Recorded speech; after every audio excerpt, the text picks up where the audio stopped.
What's up, everybody? This is Dark Macek with Brutally Delicious, coming at you with a review of At the Plate's brand new album, Omnivore. So for some context, I rarely do death metal releases, but with a name like At the Plate's, I had to take a listen. Immediately, all the song titles are a bit silly and relating to food, and the cover art is an homage or parody, I'm not sure which, of Heritage by Opeth. So I started wondering, is this like a death metal Weird Al, or is it more like Nanowar of Steel? And fortunately for all, it appears to be the latter. I think the funniest part of this is that if I did not have song titles in hand and someone just put this on, I don't think I would have picked up that it was kinda silly. So to me, that says this is great songcraft with some funny lyricism. I'll jump right into this. With the opening track, With Their Cutlets He'll Marinate. The instrumental opening was as good as anything I've heard from Anthrax, for instance. It set the tone for a very metal album. Eventually, the full band kicks in, and it's somewhere between like Black Dahlia Murder and Death. It's some really interesting styling here. It's not immediately like this Swedish death metal style. It's also not immediately classic death metal like Death. It's also not really like Cannibal Corpse.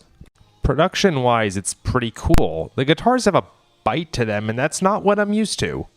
For stuff like this, I'm usually expecting what they call the HM2 sound from like At the Gates. Whatever this style is, I like it. I'm going to bring up again here that I totally would not be able to tell that this is any kind of parody if I had heard it without context. Steve Terraberry has a YouTube video called How to Be Power Metal, where he writes a power metal song in a way that's obviously derivative. And at the end, my friend and I agreed if we'd heard his song without the preceding 8 minutes or whatever, we would never have been able to tell he was making a joke of us. You can tell it's a send-up that's made out of love. Moving on. Punish My Waistline. This track is quite a bit slower, at least at first. I'm immediately reminded of Prescribing Horror by Exodus, which is a totally different genre, although neither one of them is playing their typical bailiwick here. And speaking of Zetro, I was also reminded of Hatriot's The Fear Within. As the song gets going, it's a bit more like a modern Creator, but with death metal vocals. It's kind of cool, like thrash-style music, but with a death vocalist. I'm sure this has been done before, but it's not how I see either genre. There's just enough melody to keep me interested here while also being really heavy, and of course also kind of funny when you start to pay attention to it. I previously brought up Nanowar of Steel, and that's a band that has nothing to do with death metal, but they write fantastic parody-style songs, again, not like Weird Al, but their track, Valhallelujah, was unironically one of my favorite songs of the year. At some point in this track, I hear a spoken word, cholesterol, come up, and that's one of the only moments that breaks immersion, because in absolutely no legitimate death metal track are they going to say cholesterol, or however it happened. Terminal Filet Disease with guest star Danica Amore. I hope I pronounced that correctly. This song carries some emotional heft to it. I know I use this phrase a lot, but I'm reminded of Ancestral Curse's release last year. It's obviously a heavy track, but it's not heavy for the sake of scaring your parents. It makes you feel like something important is happening in your life. Like your life is going to be different after you come to a conclusion when listening to this song. If I were 15, I would have said this song was life-changing. I try not to use those cliches anymore, but give it a listen. The title track. Nice instrumental here. And curiously enough, I think the guitar is a bit out of tune. Perhaps that was intentional. It certainly adds to a dissonant ambiance. So I'm going to go with this was intentional in the same way that like Black Mountainside off of Led Zeppelin 1 was intentionally out of tune. Last but not least, Incarnate Syrup Abuse.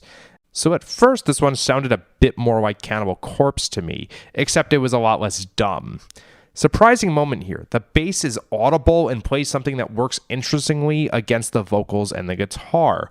I can't think of a time in death metal when I've heard the bass since The Philosopher in 1993 or whenever that was. And despite sounding like a smarter Cannibal Corpse at first, the chorus truly surprises me by being fairly melodic. And that's a good way to wrap up my thoughts on this album.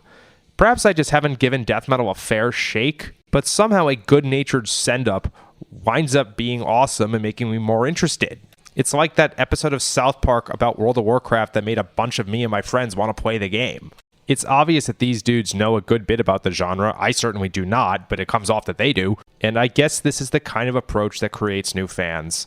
I hope I didn't totally get the vibe of this wrong, but just go with it because I'm into it. Rock on. Ever wonder what a punch from Elton John feels like? Or how you'd cope with having turned down the chance to be in Nirvana? Or what signal Keith Richards gives when he wants you to get the hell out of his hotel room? Fans of Too Much Effing Perspective don't have to wonder, because they've heard these exact stories and a jillion others on our podcast. I'm Alex Hoffman, former tour manager for Radiohead. And I'm musician and comedy writer Alan Keller. On the TMEP show, we get guests like Nancy Wilson from Heart, Jeremiah Freites from the Lumineers, and Modern Family's Julie Bowen to tell us things they may have only shared with their therapist, clergy, or a TMZ stringer. So join us on Too Much Effing Perspective. That's EFFING Perspective. The only podcast you crank up to 11.